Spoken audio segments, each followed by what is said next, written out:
pessoal, esse vídeo já deveria ter estreado há um certo tempo.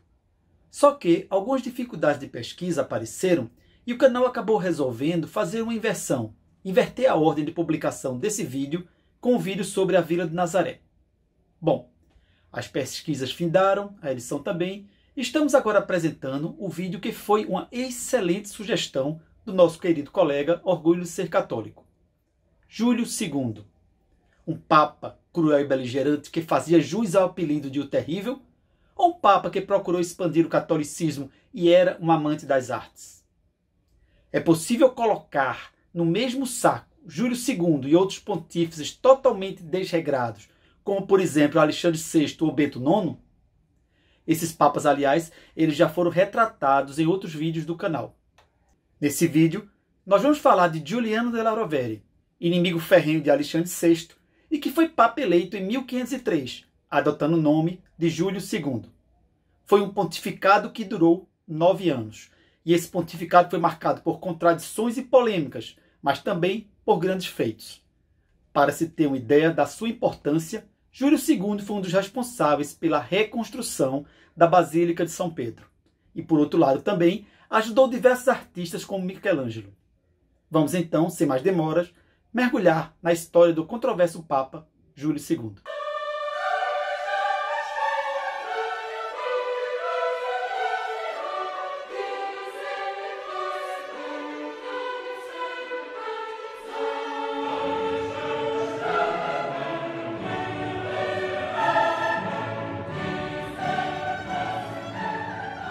Reza uma lenda que Júlio II, quando morreu, teria chegado às portas do céu e tido a sua entrada barrada por São Pedro.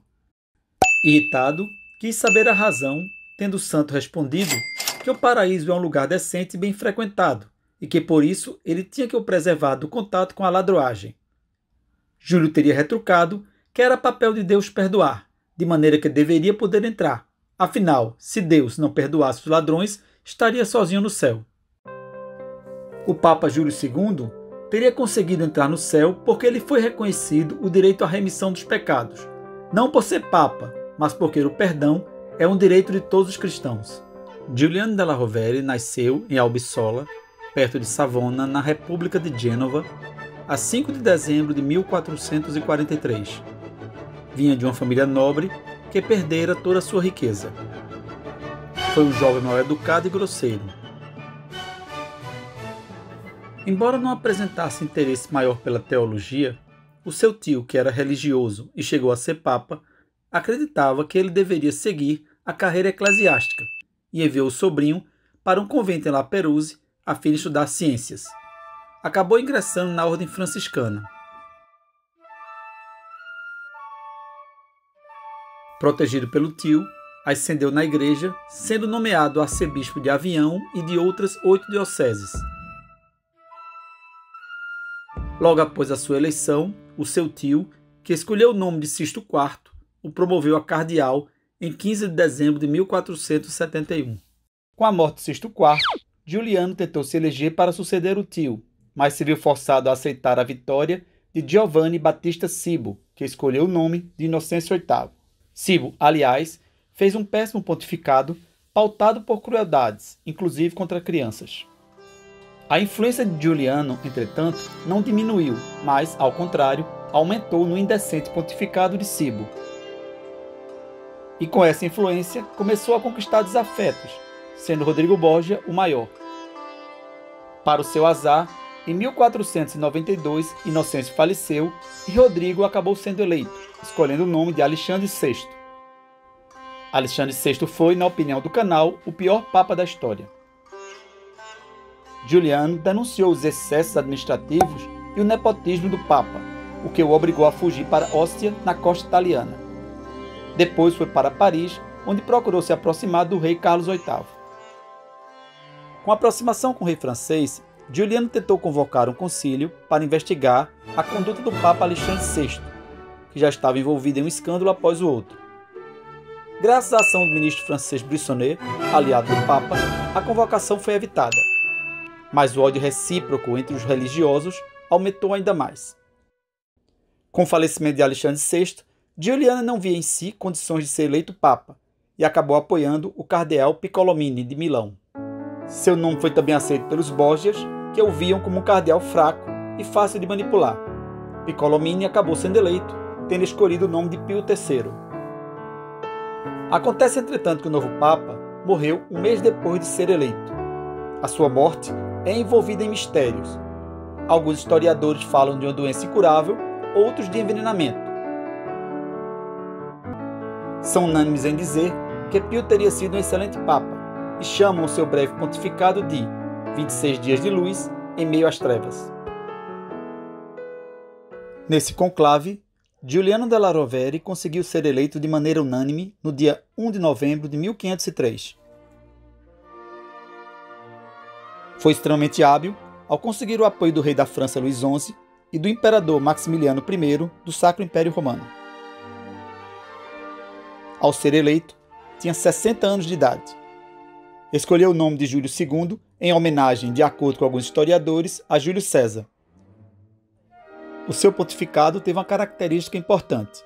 Foi um dos papas que mais fez pela arte em Roma. Em 1506, iniciou a construção da nova Basílica de São Pedro. Ajudou diversos artistas como Rafael, Bramante e Michelangelo, que, a propósito, pintou o teto da Capela Sistina. Também construiu novas ruas em Roma, dentre elas a Via Júlia. Combateu fortemente a simonia.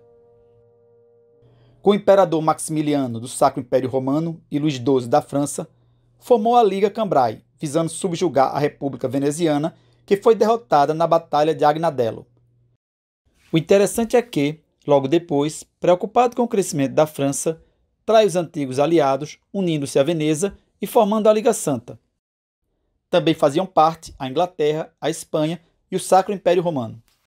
Outro ponto importante do seu pontificado foi a ratificação do Tratado de Tordesilhas no ano de 1506. Isso porque o rei português Manuel I, aliado do novo Papa, após ter ciência da vastidão das novas terras, quis garantir a validade do tratado, principalmente no que diz respeito à linha demarcatória de 370 léguas a oeste de Cabo Verde.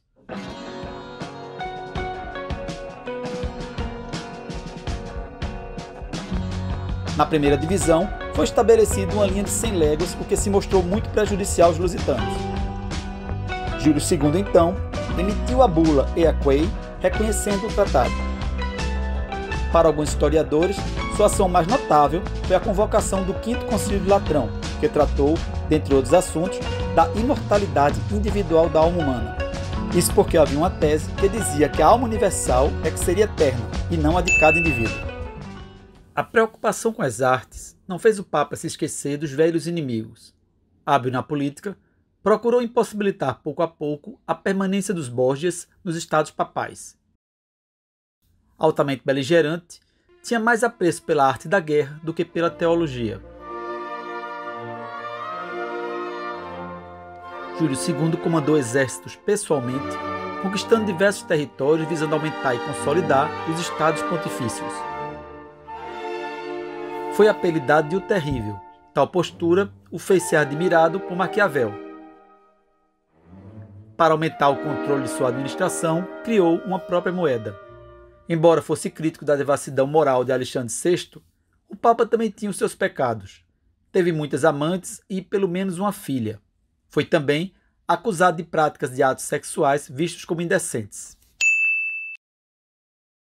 O investimento nas artes tornava necessário novas fontes de renda. Passou a aceitar práticas que sempre criticara, como a venda de benefícios eclesiásticos e as indulgências. Se o fiel pagasse muito dinheiro, teria reduzido seu tempo no purgatório.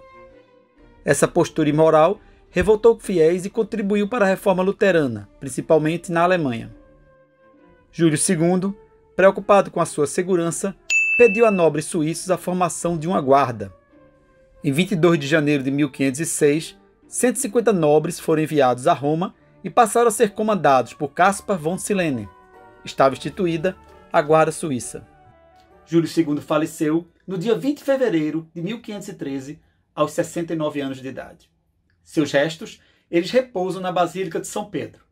A sua tumba é imponente e belíssima, tendo sido concebida por Michelangelo. Não é possível analisar o seu pontificado na base do tudo ou nada. Foi um papa violento e, de certa forma, até devasso, mas, por outro lado, era um grande fomentador das artes e melhorou a malha viária de Roma. Também combateu a simonia, embora de maneira contraditória tenha posteriormente acabado vendendo indulgências. Então, não dá para comparar Júlio com outros papas que foram realmente terríveis, como, por exemplo, o Inocêncio VIII. Mas também, por outro lado, ele está longe de ser considerado um excelente papa e corajoso, como foram Leão XIII e Pio XII. É isso aí, pessoal.